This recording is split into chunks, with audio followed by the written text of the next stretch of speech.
Hi there! Coming to you from my dining room today because I want to talk about the best diet for singers. Since your body is your instrument, it's really important that it is in tip-top shape as much as possible. So let's talk about it today.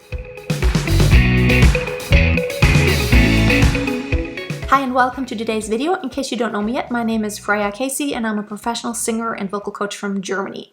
Diet is so important. Of course, lifestyle plays into everything too. If you don't have a tip-top instrument, you're not going to be able to play it in the best way possible and get any really beautiful sounds out of it. Here's the thing.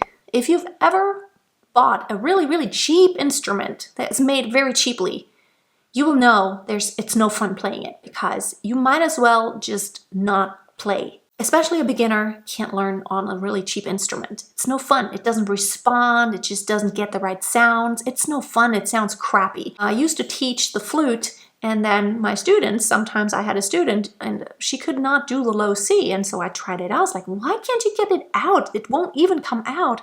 So I put my mouthpiece on, I tried it out, and I found out that oh, it doesn't even close. The hole does not close, so it's not even possible to play a low C with this specific flute. It's just crappy, bad, not manufactured correctly.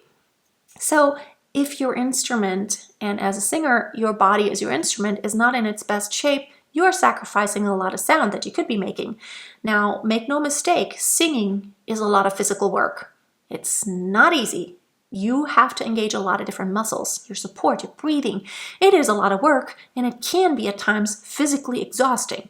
Shouldn't exhaust your vocal cords, but your entire body is involved in some way. And if you have a bunch of phlegm, and if you have your body is busy, and your body has all this work to do because it's not in balance, it's trying to balance. I mean, how do you expect your voice to work at its absolute best? So now let's talk about eating and drinking. Now, hands down, when it comes to drinking, the best thing you can ever drink is water. And I realize that it's not easy for everyone just to drink plain water, but I can tell you that you definitely do get used to it. I used to never drink still water. Like way back in the past, I was born and raised in Germany. Everyone drinks sparkling water. And now sparkling water is kind of delicious when you're used to it, but you can't really down a lot of it at once. You just kind of have to take little sips because you have to burp up that carbonation all the time. When I moved to the States, I actually got used to drinking regular non-carbonated water. Now, tap water in the States partially is really gross because it tastes very chlorinated. That's nasty. That's poisonous, I think. So you have to have really good, clean, filtered water. And I think if you have good water, it actually tastes really good. Of course, you can add lemon. You can add different flavors. Now, I'm always for natural. But again, if you have a body that is very sensitive toward anything acidy, then even putting lemon in your water might have an effect on your body. So be very mindful and watch yourself, how your body reacts to very specific things you ingest. And that is the most important thing. You have to find out. I recommend starting a journal and writing down what the foods are that you think you have a reaction to. Now, the reaction doesn't always have to be like you get a belly ache or anything, or you get very phlegmy. But if there's even a discomfort, I don't know, I have this really wonderful body awareness. I can tell right away if something doesn't agree with my body, with my system. So really automatically, I don't eat a lot of sweets nowadays, hardly any, because I know, I can feel it. After I eat that, it does not feel good in my body. So because it doesn't, I know it's not good for my body to have a sugar overload, so I just don't do it. Especially when there are foods that cause you to have more phlegm or mucus in your throat or anywhere else for that matter. Write it down so you know your list of no-goes, especially before you sing. But it's so much more than what do I eat right before I sing. It's what you eat every single day. If there's any kind of inflammation going on in your body, your voice will not work at its best. A very important principle for a healthy diet is as much variety as possible. And of course, everyone has their favorites and their go-tos, but even there, even if you have like 10 different things that you love the most, rotate. You want to make sure you get your carbs, your proteins, your macros, and your micros. It's not about just doing low carb or just doing high protein. It's about the relationship between all the nutrients. And that goes for the macros, like the carbs and the starches and the proteins, and the micros are all the minerals and vitamins and micronutrients that you need in your body every day. Now, I recommend to not eat any processed food as much as possible. Don't eat processed food. And if it has been in a factory and something has been done to the food, it's already a lot worse than just as it comes from nature. So even just a cut up and bagged salad, now it's in a plastic bag, and always be aware, anything that is packaged in plastic might have chemicals. So I love going shopping at the farmer's market as much as possible. If you live in an area where there's anything that resembles anything like, local, regional, seasonal food that you can buy fresh, that's the best option you can have. Like, I know sometimes you don't have time to buy pre-cut pineapple and pre-cut salad and pre-cut chicken, and it's so easy and convenient. And by all means, we sometimes just need easy and quick, but that should not be the norm. Think about it. Our bodies were not made to eat all this processed in plastic packaged food. We were made to eat we pick it, we eat it. We pick it, we cook it, we eat it. We originally, human beings, looked all day for food, maybe picking berries, getting herbs out there. It was a lot of work to even just run around and find food. And, sometimes we would have animals that we might eat. And, depending on whether you are vegan or vegetarian or a carnivore, you can be healthy eating all kinds of different diets. You can be healthy eating keto. You can be healthy eating just the Mediterranean diet. The most important thing to me is fresh and as little processed food as possible. The crazy thing is, I read in a study even that your genetic background even determines what you can digest. That's crazy. So, a lot of people who are from Asian descent, like Japan, for example, they don't have the enzyme inside of them to digest dairy products, like cow milk products. On the other hand, people in Central Europe or Northern Europe, most people can digest dairy products really well because for thousands of years we have relied on that, and milk and cheese and dairy products were really important to stay alive in the winter because nothing grows here. Plants are pretty much dead in the winter. So animal products, eggs, and dairy were a very important part, where I come from genetically. So think about that also. And here's a really important thing. Keeping your gut healthy in general is the most important thing you can do for your health. And I'm going to give you a really valuable tip now. There is a company called VIOME. I've done it, and I am so excited about what they do that I want to tell you about it so you can benefit from it. And I actually have a special deal. You can find the link below. VIOME is a company that will help you analyze what's going on in your gut. What foods are good for you and what foods are not good for your gut bacteria. You want to feed your gut bacteria to where it stays diverse and it becomes even more diverse, because your gut bacteria are your first line of defense. It's a big part of your immune system. So keeping your gut health at its best is the best thing you can do. So if you have a lot of acid reflux and problems like such, and I have had a lot of people write to me, all these problems that I get asked, people have, I've never had those problems in my life. I haven't even heard about a lot of those problems, even with the jaw, and especially a lot of acid reflux.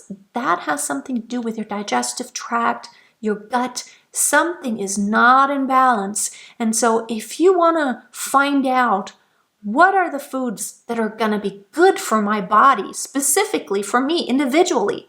And what are the foods that are, that I should avoid because my body clearly doesn't react well to them?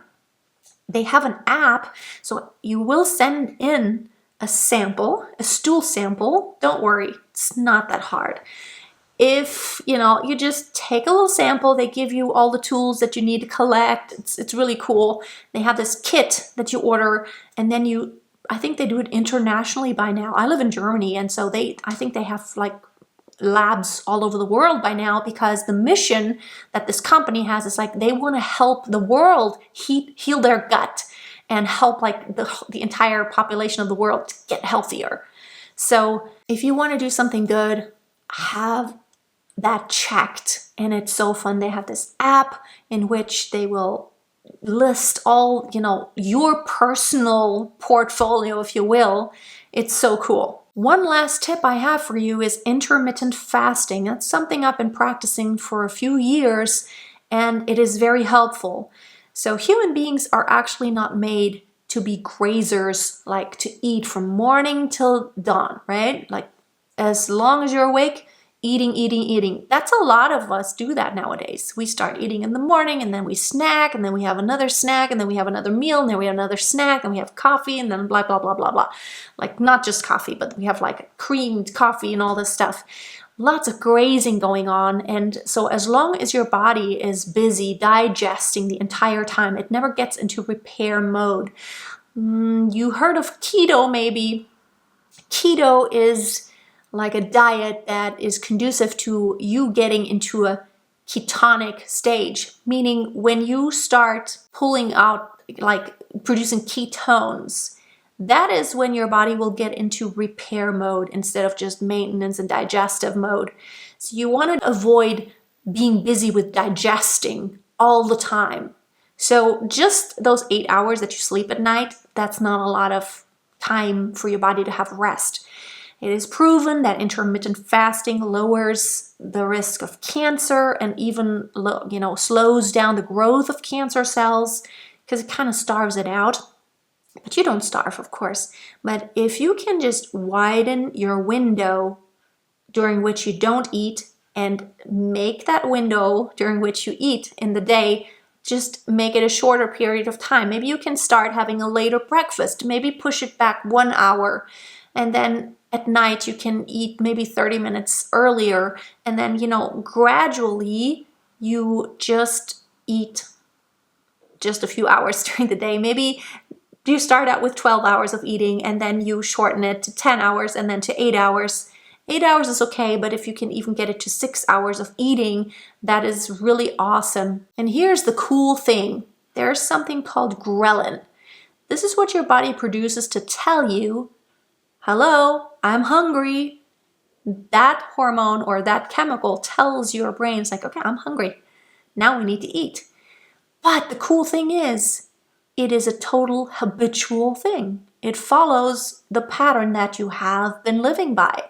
So it's going to be hard in the beginning to not eat at a time at which you normally ate every day, because you're going to feel hungry.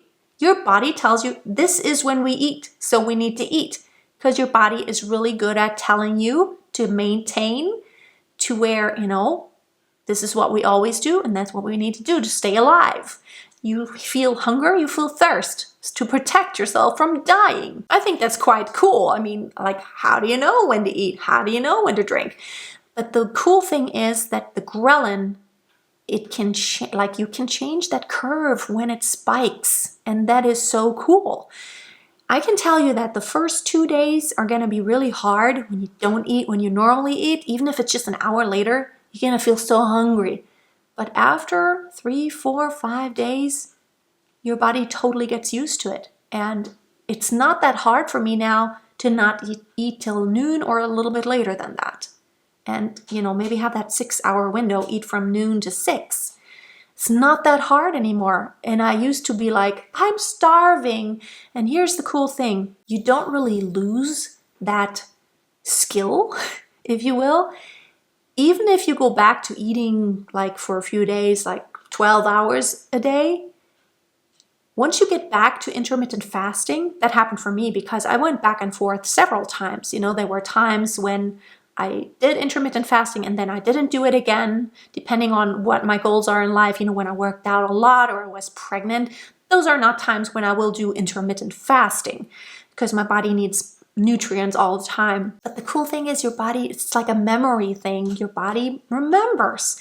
And as soon as you get back into that intermittent fasting, that happened for me, it was okay. I was not hangry. I was not extremely hungry. I was like, okay.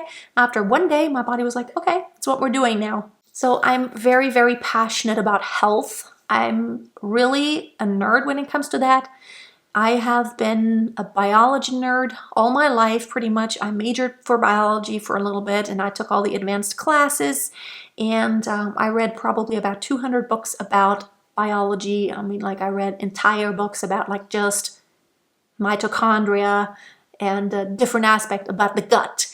And it's just very interesting. You can read studies if you want to be interested. If you want to get more in depth and really study this yourself, you can go on Google Scholar, type in any topic you want about, you know, maybe a problem that you have, and you will find lots of studies that are scientifically, you know, science-based, that you can get information from. So please, I'm very passionate. Keep your body healthy. And if you keep your body healthy, you will probably have a much easier time to keep your voice healthy and to use it to its full potential. Think about it. If you were an athlete, you would do everything to live a most healthy life. If you wanted to be in the Olympics, you would have to really eat and drink and live a life and get enough sleep, live a life that is very, very healthy because you need your body to be peak performance. Why should it be any different for singers? Your body is what you use to sing. So it makes sense to try to live a very, very healthy life. And it starts with your diet, continues on with your sleep. It's very important. And then it also involves lowering stress levels overall. So continuous stress is also poisonous for the body. But I'm very passionate about these topics. Thank you so much for watching. Have a most wonderful day. And always keep a song in your heart and always keep on singing.